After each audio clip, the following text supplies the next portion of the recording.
of months ago and was aware of a firm, an organization, a large multinational organization that had built in their internal audit this huge data warehouse.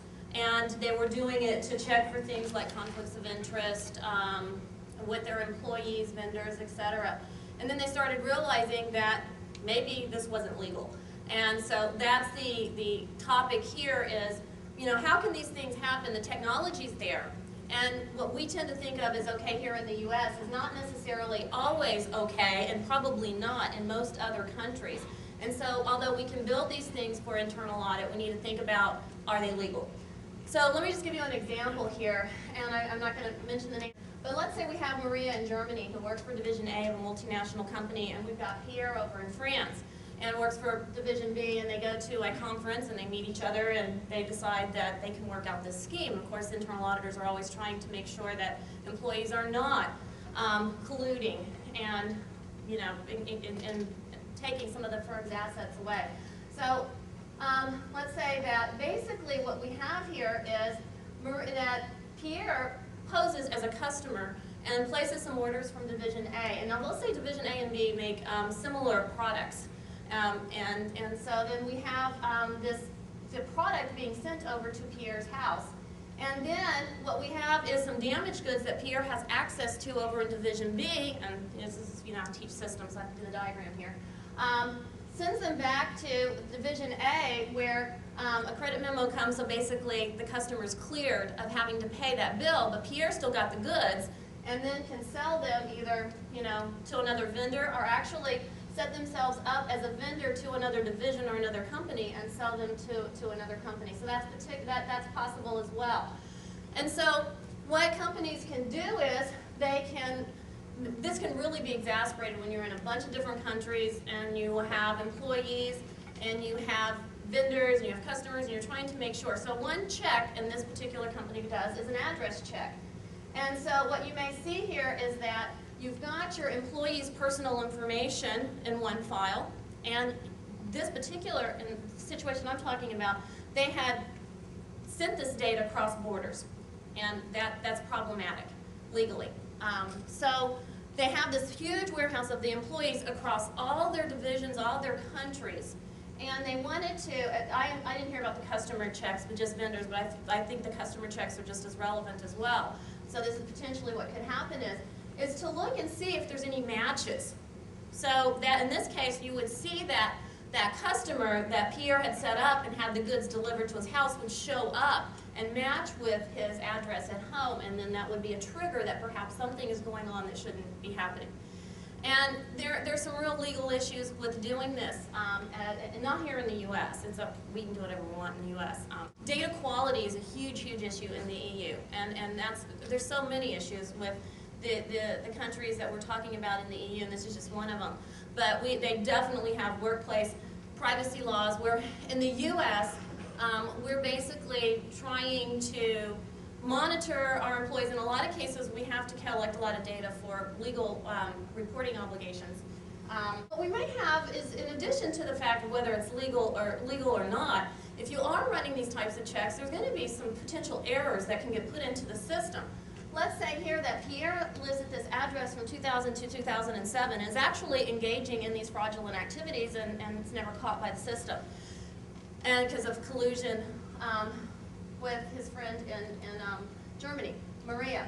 And then let's say in 2008, he sells that house, and actually someone else moves into that house who's also an employee of that particular organization.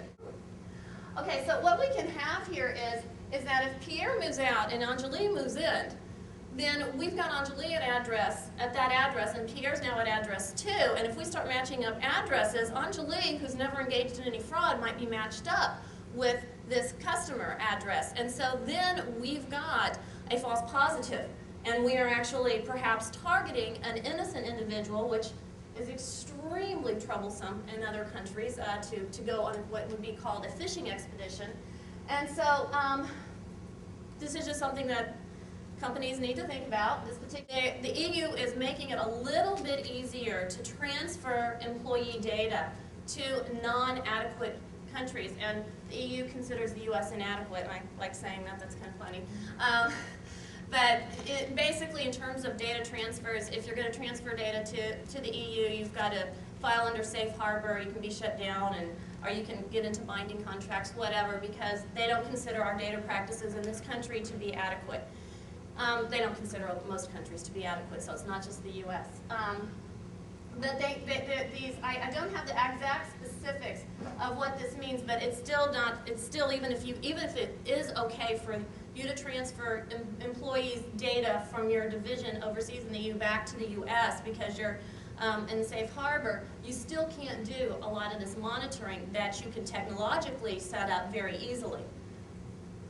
Well, what I did was I contacted a colleague of mine because Canada has stricter privacy laws than we do. And I just have this resource.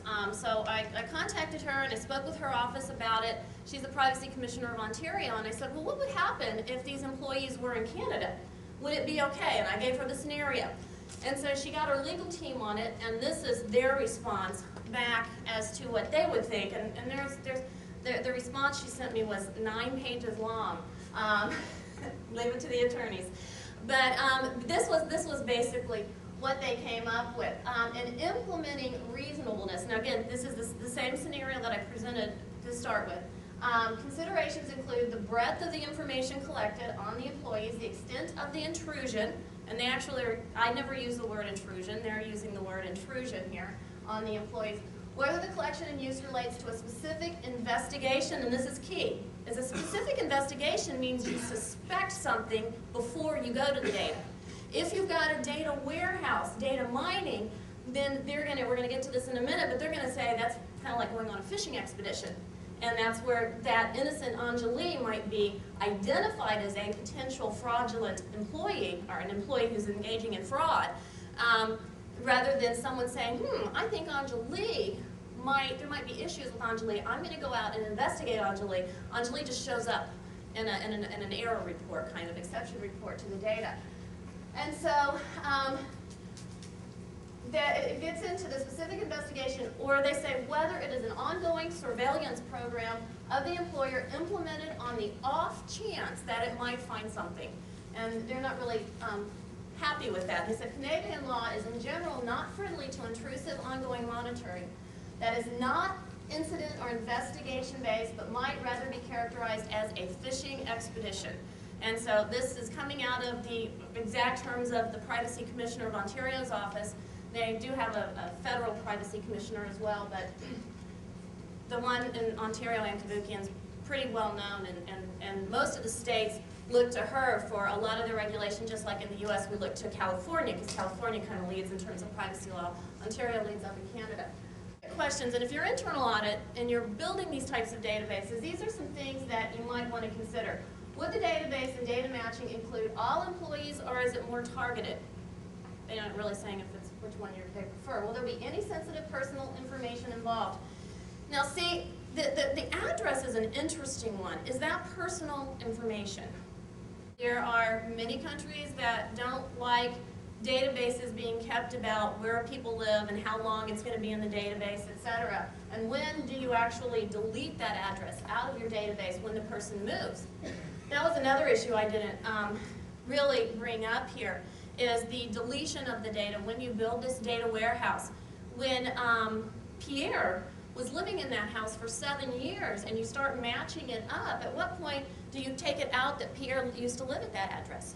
Again, you're going to run into some real troubles outside the U.S. if you're collecting this kind of data. Is the program likely to be effective in achieving its stated purpose? Now, again, in this particular case, they're just giving some, I guess I've said that wrong. Up here, they're giving more general guidance if you were building such a database, but they have specifically already said before this in the 9-page report that if it looks like the program is just a fishing expedition, it's not going to be, it is going to be, I guess, out of agreement with Canadian law. Is there another less privacy intrusive way to monitor? I don't know. I have to figure that one out. Is the data matching ongoing or a one-off or annual program? Is the program incident related, incident activated? Is it reasonable and proportionate given the employer needs and purposes?